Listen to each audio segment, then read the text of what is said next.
Greenfield international stadium Thiruvananthapuram వేదికగా India versus New Zealand 5వ T20 మ్యాచ్లో ఇండియా 46 పరుగుల తేడాతో గెలిచింది. టాస్ గెలిచి ముందు బ్యాటింగ్ ఎంచుకున్న ఇండియా 20 ఓవర్స్లో 5 వికెట్ల నష్టానికి 271 పరుగులు చేసింది. అనంతరం చేజింగ్లో న్యూజిలాండ్ 19.4 ఓవర్స్లో 225 పరుగులు చేసి ఆలౌట్ అయ్యి 46 పరుగుల తేడాతో ఈ మ్యాచ్లో ఓడిపోయింది.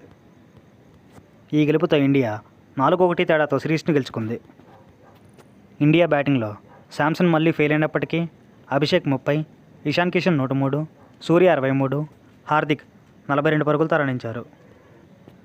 న్యూజిలాండ్ బౌలింగ్లో ఫర్గ్యూసన్ 2, శాంట్నర్, జాకోబ్, జేమిసన్ ఒక్కొక్క వికెట్ దక్కించుకున్నారు.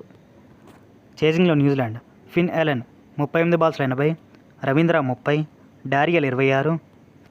చివరిలో ఇషౌదీ 33 పరుగులు చేసినప్పటికీ టార్గెట్ ఎక్కువ అవడంతో న్యూజిలాండ్ ఈ మ్యాచ్లో ఓడిపోయింది.